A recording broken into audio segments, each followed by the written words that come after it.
No to-dos los daños en la infancia vienen degridos o castigos visibles. Algunos nacen del silencio, de palabras que nunca se dijeron, de emociones que nunca se validaron, de preguntas que quedaron sin respuesta. Cuando los padres callan demasiado, el niño aprende a callar también. Un padre que no escucha, que minimiza lo que el niño siente o que evita hablar de temas difíciles, no parece violento, pero es silencio constante envía un mensaje profundo. Lo que sientes no es importante o es mejor no hablar. Cuando un niño se acerca con tristeza y recibe y no es para tanto, aprende a dudar de sus emociones. Cuando expresa miedo y escucha eso es una tontería,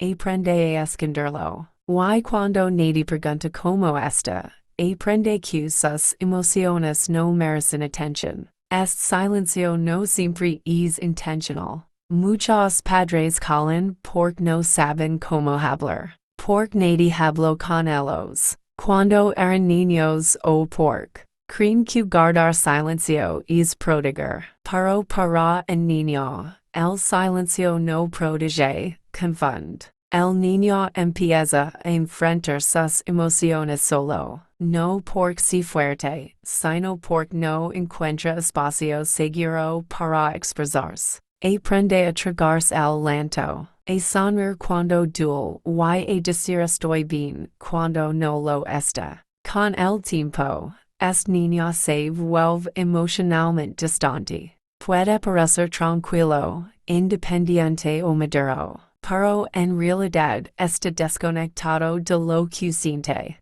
No sabe poner en palabras sus emociones porque nunca se le enseñó que era seguro hacerlo. El silencio constante también rompe la confianza. El niño dice a acudir a los padres cuando tiene un problema. Prefiere callar antes que sentirse ignorado o invalidado. Así se crea una distancia invisible dentro del hogar. Criar no es solo corregir conductas, también es acompañar emociones. Hablar no significa tener todas las respuestas, significa estar disponible. A veces, una sola frase cambia todo. Cuéntame qué te pasa. Estoy aquí para escucharte. Por cuando los padres callan demasiado, el niño no aprende a ser fuerte, aprende a estar solo.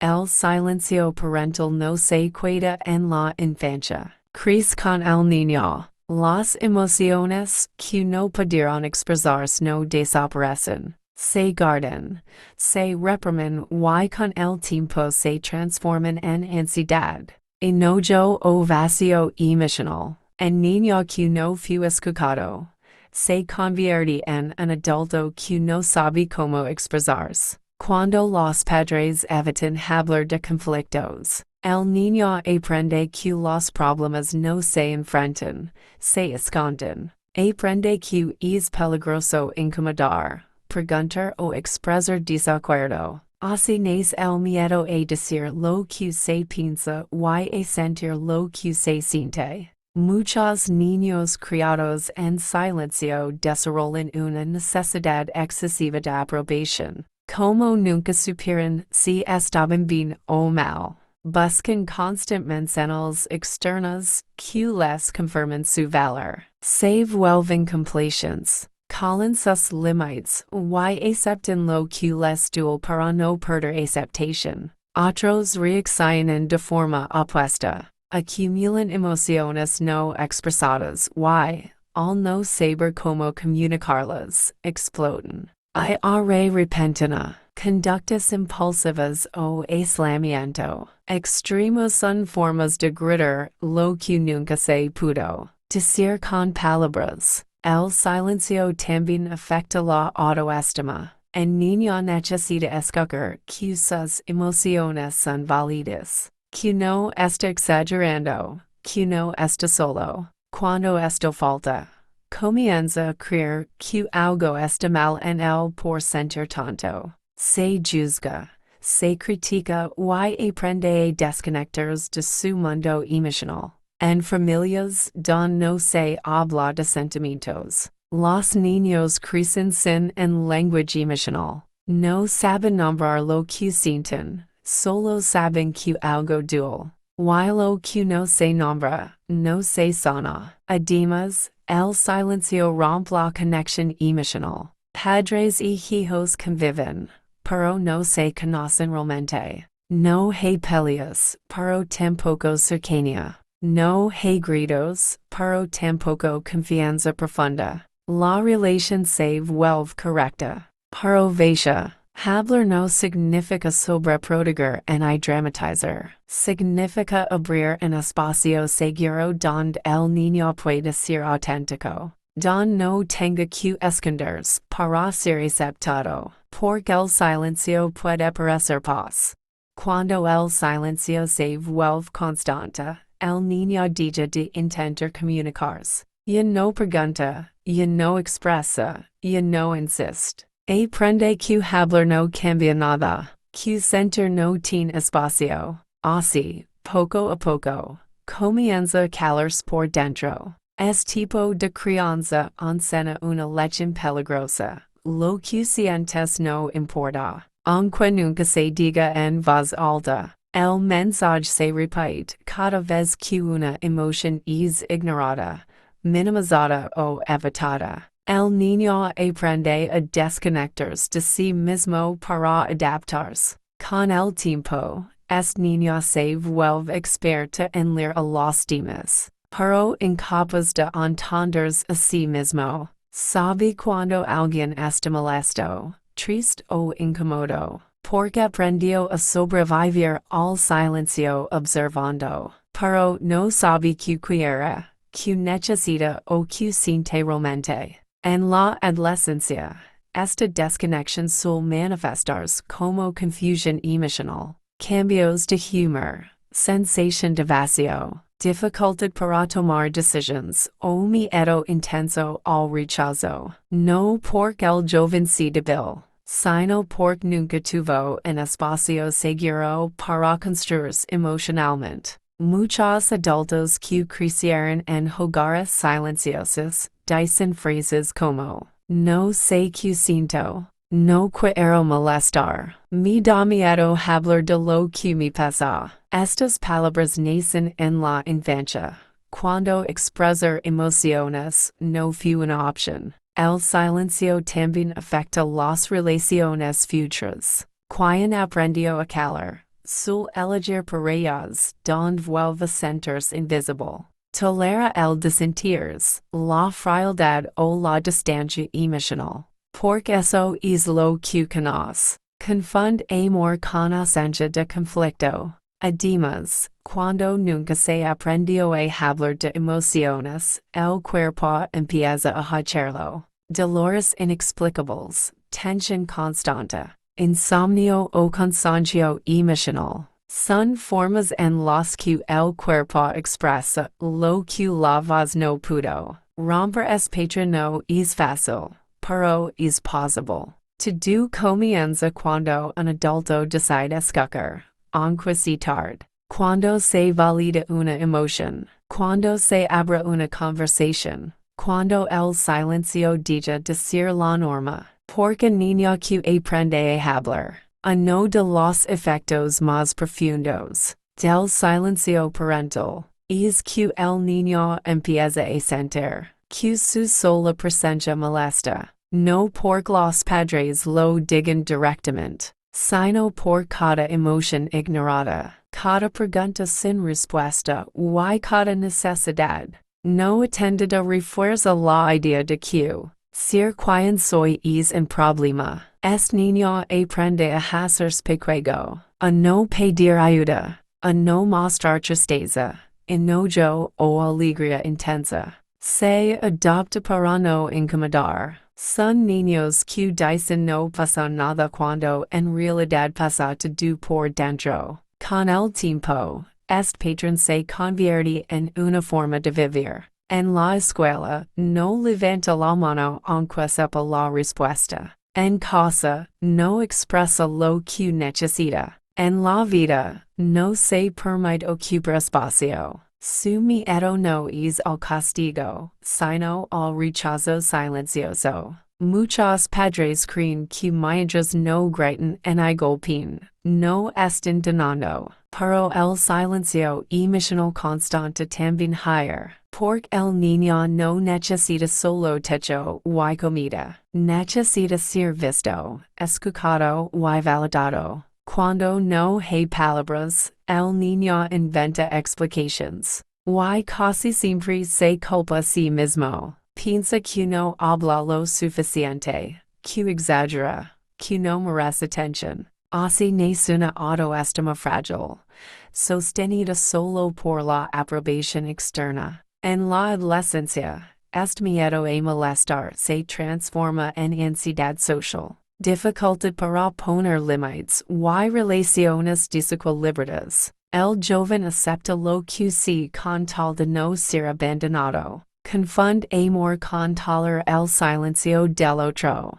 También se vuelve común que estas personas se esfuercen demasiado por agradar. Dicen que sí cuando quieren decir no. Ayudan aunque estén agotadas. Escuchan, pero no son escuchadas. Todo para no perder el vínculo que tanto les costó sentir seguro. Lo más triste es que muchos de estos niños fueron buenos, tranquilos, sin problemas, pero nadie se preguntó qué estaba pasando dentro de ellos. Romper este ciclo empieza cuando un adulto se atreve a hablar, a preguntar, a escuchar sin cargar, a decir, lo que sientes importa. Porque niño que aprende que no molesta por existir, se convierte en un adulto que puede vivir sin pedir permiso. Cuando un niño crece en un ambiente donde el silencio domina, no solo aprende a callar la tristeza,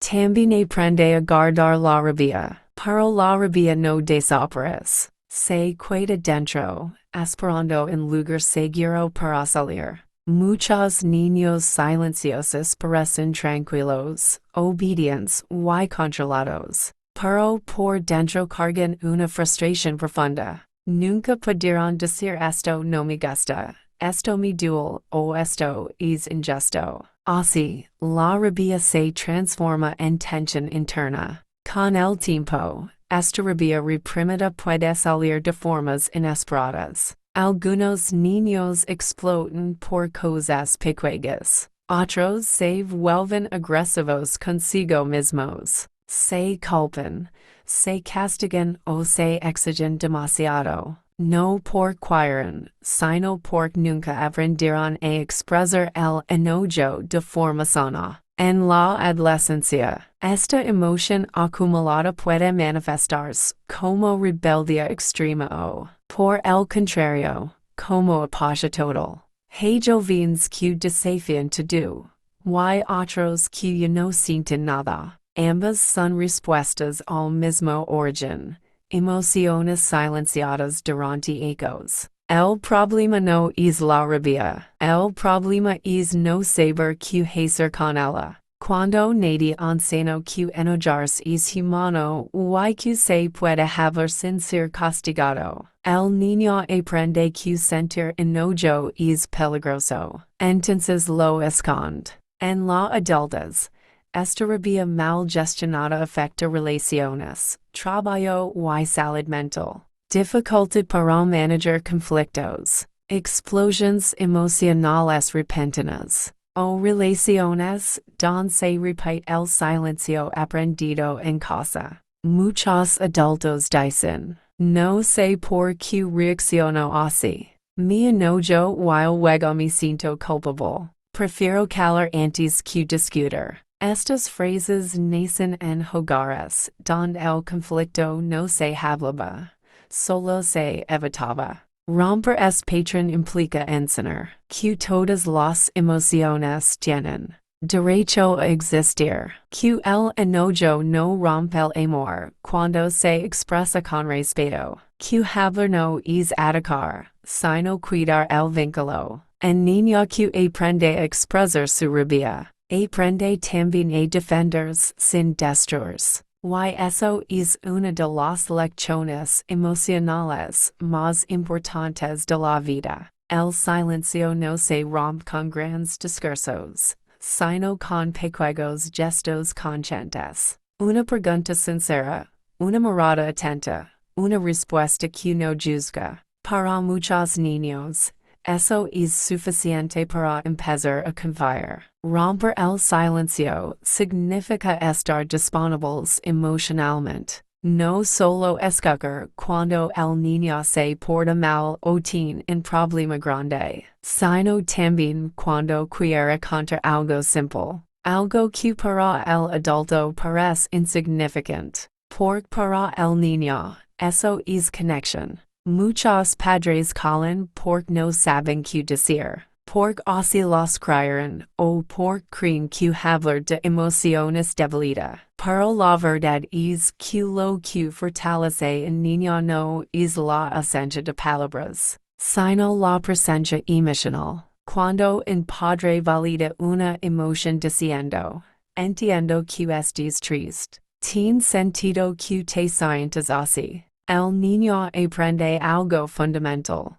No está solo con lo que siente. Aprende que puede hablar sin perder el amor. Este cambio no solo transforma al niño, también sana al adulto. Porque al escuchar a su hijo, el padre muchas veces escucha a su propio niño interior. Es que tampoco fue escuchado. Criar con palabras, con escucha y con presencia no significa permitirlo to do. Significa acompañar, poner límites claros, pero explicados. Corregir, pero sin humillar. Guiar, pero sin apagar la voz del niño. Cuando el silencio se reemplaza por diálogo, el hogar se vuelve un lugar seguro, un lugar donde se puede hablar, sentir, enojarse y volver a intentar. Un lugar donde el amor no se demuestra con control,